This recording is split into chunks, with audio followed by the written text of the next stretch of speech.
And we are live at the Young Tigers Foundation. I have the Puerto Rican surfer himself. What's going on, man? It's your boy Alan Tuavi, aka the Puerto Rican surfer. Y'all know what's going on, man. Stop playing. Man, we in the ring right now. Yes, sir. I did not expect to be here. We had to set it up, the stomping grounds where you train. I got a couple questions, so I'm gonna start with it. For sure. What got you into this field? So I'm not gonna lie, I've been doing martial arts since I was 4 years old. I've always trained Taekwondo. I've been a black belt since 13. And basically, like, I got back into doing training and all that when I was about 23. Like, I started dancing again. I got really in shape. I became a vegetarian for 8 years. And then after COVID, I got a job at a martial arts school again, teaching MMA. And I was like, okay, I've always been pretty savvy with MMA, jiu-jitsu. I always have hands pretty much because I used to street fight a lot. So I was like, you know what, let's try it out. I ended up loving it, staying there for a couple years. And then one day somebody invited me to a boxing gym called Iron Fist. And they're like, yo, come spar Sundays. Like, you know, feel me, come get some work in. And I'm like, all right, because they see me hitting the bag at LA Fitness. Oh, so that's why you ain't coming to Sunday games no more? Exactly. So, okay, makes sense. Or I would go to the games and then go out there after, or go there first and then come to the games to chill after. Yeah. So I was like, you know what, let me start going. Like, you feel me? I like this. I like training and staying sharp just in case of anything. You know what I mean? I have to be ready. And then from there, somebody challenged me to do a sparring event, like basically to have an exhibition against somebody I don't know at the same weight, basically like a real fight. So I was like, you know what, let me do it, bro. Let me take the risk. Let me see what happens. And then next thing you know, it started from training to trying to find a boxing gym. And then I ended up coming to the family gym, which my brother Gaio and AJ the Biggest started at.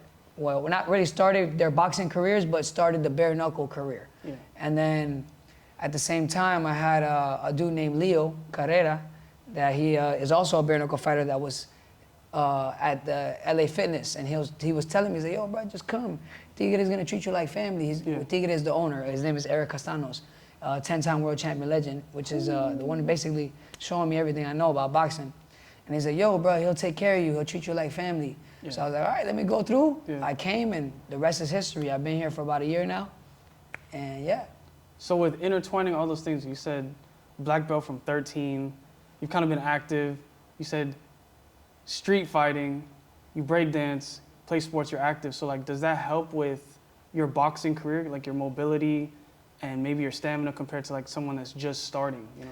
Yeah, I would say for sure, bro, because with the dancing and the Taekwondo background, I've been dancing since I was 4 too. So Taekwondo and break dancing have always been a part of my life. I just took like a little break when I got involved into the street life and all that. But basically, the footwork, man, the footwork has let me elevate a lot faster than somebody that has never done combat sports in their life.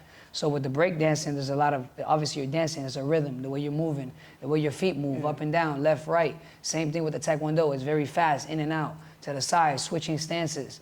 I even learned Taekwondo lefty. So that's why I'm a southpaw. So I've always learned how to fighting lefty.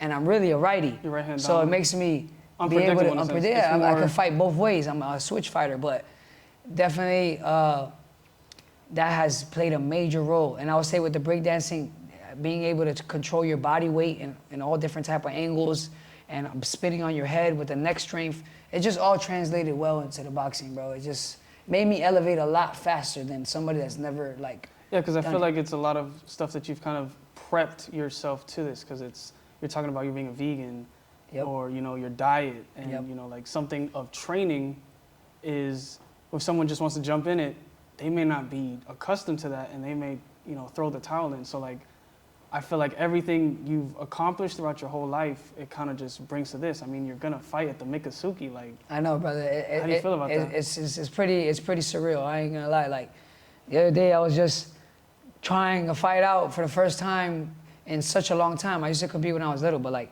it's nothing like fighting an adult, fighting another adult at a high level. So to be starting from just walking in the gym to now fighting in a casino with all the lights on you, sponsors and walkout songs and selling tickets, and it feels like a movie, brother. I was gonna say, yeah, because I mean, I mean, do you watch movies like, you know, you got your Creeds, you got all this Yo, stuff. yo, So yo. like, Rocky. does it really feel like that? Like where it's just like all the lights, the crowd, like, do you thrive off of it, or sometimes people, you know, fall under it where it's like it's kind of scary? Yeah, I feel like it's just an amazing feeling, man. Like it's like you gotta really like enjoy every moment that you're in it, because Exactly. it's a fight. At the end of the day, you're fighting somebody that is training just as hard as you, but you gotta enjoy the process, working hard, eating right, and then it changes you as a person. Like it makes you become somebody that you didn't even know you had inside of yourself. Exactly. You know what I mean? That is crazy. That's some crazy stuff to really think like that. And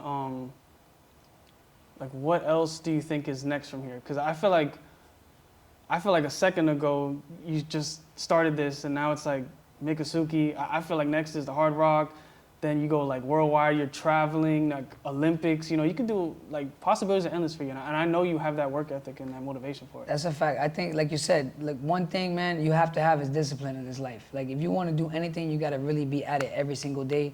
You got to be pushing yourself in different aspects. It doesn't have to be discipline in just boxing. It could be discipline in the way you eat, how you're on time, the way you carry yourself, the way your perspective, and the way you look at life. And I just feel like the possibilities are endless. I feel like I've always destined to be a star.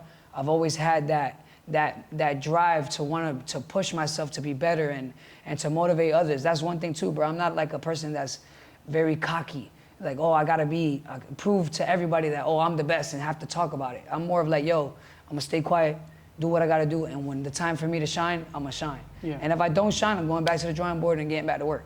Like, I'll take my L's. I've taken my L's on the chin, got right back up and came back with a dub. Like, you gotta do what you gotta do and push forward. Like, ain't no stopping. If you stop, you're stopping yourself. That's the only way you defeat yourself, is if you stop. If you keep going, you're good. You gotta keep pushing. You gotta push yourself as much as you can. Because another question I have too is, I don't know how you prep for that, bro. Like, the dates, like when a fight is pushed out like for months, or it's like, what is the build up to that actual fight date? Because like, you know, it's next Saturday. So it's like, when have you known that the fight was gonna occur?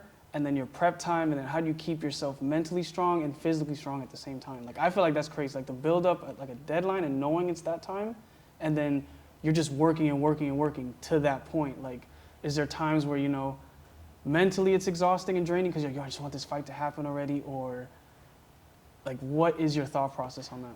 I feel like I had said it a little bit earlier, being in the moment. You know what I mean? Enjoying the process. Waking up every day, being grateful. Focus on eating your food, bro. You can't be worrying about the fight while you're trying to enjoy your food. Exactly. You can't be worrying about the fight while you're trying to focus on technique. You know what I mean? You gotta just really like, just say, look, I know the fight's coming. Yeah. Let me just know that I'm putting that pain in the gym. Like, I'm giving my hours in. Yeah. I know that I'm doing what I'm supposed to be doing. Yes. So it gives me a confidence, like, no, look, I gave it all in the gym today.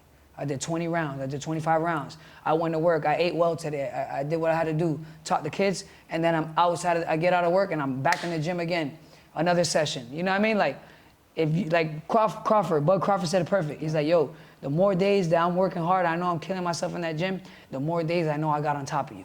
And I know that for you to outwork me, bro, you gotta really be like a beast, because I'm working, bro. I'm working.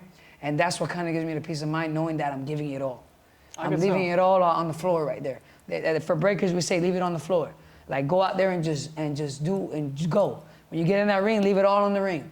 You know what I mean? It's true. And if you know you gave it your all, then you're not gonna feel bad because you gave it your all. Yeah. If you know that you kind of half-stepped, then you're gonna have that regret. Because you're like, damn, bro, I know I shouldn't have smoked that day. Or, yo, I shouldn't have drank. I shouldn't have gone out and stayed up to this time. I know how to train. Yes. I missed the training. I gotta make it up. Like, you gotta really be focused on that, but at the same time, just, you can't control, you can't give yourself a fear of anxiety. Yeah. Like, oh my God, this is gonna happen, that's gonna happen. You start putting an anxiety on yourself and you start creating that reality. Instead, put it the opposite way. Yeah, you have the fear that you could lose, but what if you win?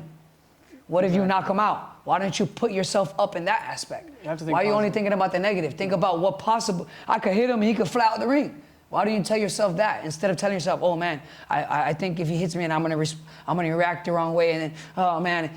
No man, fuck all that. Put your mind calm, stay in the moment, do what you gotta do, and stay high vibrated. Stay high vibrations, you know? I mean, I could tell the energy and sense it, because like the moment we walked in this gym, like I can just feel like the grit to it, you know? Like it's not like a fancy state-of-the-art gym, because I feel like sometimes it takes away from what you're actually doing. Like I like this energy. Like we walk in here, you just said it. You could tell like somebody just finished a workout here. You could smell it. Like it smells like there was still sweat on the road. Somebody was putting in work. Somebody was just here earlier this morning. Exactly. You showed the logbook. You know, I see Gaio. I see you here checked in. Yep. And it's traditional paperwork. It's not like electronic signing. This is like real shit. You know. So and that's one of the main things I loved about this gym is like, yo, bro, I really came to a gym that, like, niggas is putting in work in. There's dogs out here. There's people that's like, nah, we ain't come to play. We're coming to work. Ain't no time to be talking. When we start talking, he be like, yo, that was cool. But get to work. Like, you know what I mean? You talking, stop talking so much. He be telling us, like, I don't be talking. I come and I come here. I'm the first one to get here, and I'm the last one to leave. That's how it should. Always. Got that Mamba mentality. I love getting here early, and I love being the last one to leave. I always make sure I do everything I'm supposed to do in my training. I don't skip nothing. Oh no, I gotta go.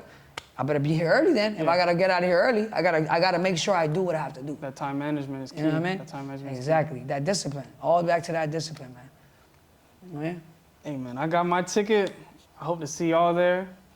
It's your boy sir. Jay, Puerto Rican surfer. Stop playing, man. Let's get it. Let's go. Yes, sir. 2026, we on the way. Thank y'all, man. I appreciate y'all coming out to interview me. Shout out to Young Tigers Foundation for being the best gym that could ever help me out. Shout out to all my training partners, AJ, Gaio, Leo, Abel, Kimba, my boy Indio, the Cuban Flash, world champion. Shout out Francisco for helping me. Shout out to everybody that's been part of it. Glorious, you feel me? Like, everybody that's helped me grow as a fighter here, man. I really appreciate you guys. And from the bottom of my heart, man, I'm so blessed to be here. Blessed to wake up today and blessed to do what I love to do. We out, man. We out. Yes, sir. Thank you, man. Well, you ready for that? You ready for that? Yes, that boy sir. got, like, bro, because have you done interviews before? Yeah, come on, man. No, you know what I mean.